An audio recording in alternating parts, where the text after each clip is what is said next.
Assalamu alaikum wa rahmatullahi wa barakatuh. Hello everyone, it's Zainab. Welcome back to my daily reading of Nahjul Balagha. Today, I want to read to you sermon number 51 that was delivered by Amir alayhi salam during his caliphate. But first, I just want to mention something. How much of a crime against humanity is it to deny water to someone?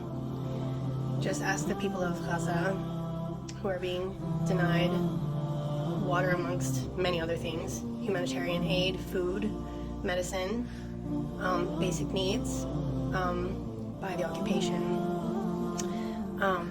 As a result, the world is uprising against the occupation, and people are trying to spread awareness to the crimes against humanity that are being committed. So just keep that in mind, and these types of things have been done in the past. They were done at Karbala against Imam Hussein, the third Imam alayhi salam, by the army of Yazid, who was the leader of the army, who was was it Muawiyah's army during the caliphate of Muawiyah, I believe. Correct me if I'm wrong.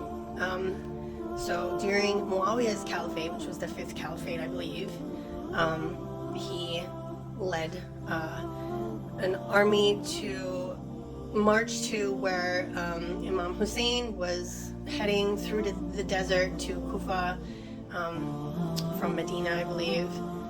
And of course, Yazid and Muawiyah wanted Imam Hussein and his family and his companions to pledge allegiance to his caliphate. But of course, because he was a tyrant, Imam Hussein and his family and companions refused to do so, just as every one of his family members since the Prophet ﷺ had done, which was refuse to pledge allegiance to a tyrant. So they went there. Yazid's army met them in the desert near the banks of the Euphrates River, I believe it was, a place called Karbala, in the middle of the desert, and put them under siege for, I think, 7 days, and blockaded them from the bank of the river. So Imam Hussein and his family and companions could not reach the river, so they couldn't access the water. So they were really suffering from thirst until, of course, everyone was martyred on the 10th day of Muharram, the day of Ashura. So this had actually happened also, or Muawiyah's same person had tried to do this during the Battle of Siffin to Imam Hussein. Sorry, not Imam Hussein, to Imam Ali. During the Battle of Siffin. So I'm just going to read you a little bit about what happened during the Battle of Siffin. Okay, remember, same kind of thing happened. Muawiyah tried to stop Amir al-Mu'mineen alayhi salam and his army from accessing the water from the river. Okay, Bismillahir Rahmanir Rahim. Amir al-Mu'mineen alayhi salam had not yet reached Siffin when Muawiyah posted 40,000 of his fighting men on the bank of the Euphrates River in order to block the way to the watering place, so that none except the Syrians, who the Syrians were Muawiyah's people, could use the water.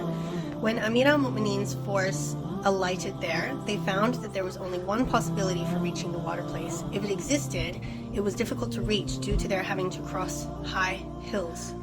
Amir al-Mu'mineen alayhi salam sent the great Sahabi Sa'asa bin Suhan al-Abdi to Muawiyah with the request to ease his men's control over the water so that they could get some.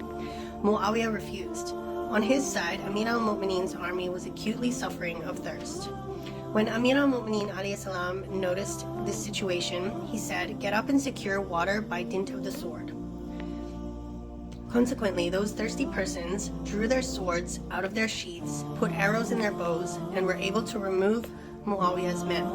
They went down the river, forcing its guards to flee away. They then took control of the watering place. So even though Muawiyah tried to do that, put them under siege and prevented them from accessing the water, and refused to let them access any water. Amir al-Mu'mineen Amir al-Mu'mineen's men, alayhi salam, overpowered Muawiyah's men, so then they were able to take control of the watering place. Now, Amir al-Mu'mineen's men also desired that just as Muawiyah had put restrictions on having access to the water by occupying its banks, the same treatment should be meted to Muawiyah and his men, that no Syrian, Muawiyah's people, should be allowed to have water. Thus, every one of them should be caused to suffer, here it says die, but die of thirst. Well, that's what Amir al-Mu'mineen alayhi salam's men wanted to do, to give them a taste of their own medicine, right, so to speak. Anyways, but Amir al-Mu'mineen alayhi salam said, do you want to take, he said to his men, do you want to take the same brutal step which these Syrians had taken? Never prevent anyone from having access to the water. Whoever wants to drink may drink, and whoever wants to take away may take away some water with them. Consequently, despite the occupation of the river by Amir al-Mu'mineen's army, no one was prevented from the water. Everyone was given full access to it, even the so-called enemy, the enemy. Yeah. Okay, so now I'll read you this small sermon that he delivered during this occasion. Bismillahirrahmanirrahim. They are asking you for morsels of the battle. So either you remain in ignominy and the lowest status, or drench your swords with blood and quench your thirst. Real death is to live in subjugation, while real life is dying as subjugators. Beware, Muawiyah is leading a small group of insurgents and has kept them in the dark about the true facts, with the result that they have made their bosoms the target of death. And that's it. So there's just a little story about what happened, one of the things that happened at the Battle of Siffin. Okay, thanks so much for joining me as I explored this story and this beautiful book, Nahjul Balagha. And I hope you'll join me again tomorrow as I explore more and inshallah read you another sermon. Let's see. Okay, until then, stay blessed and stay tuned.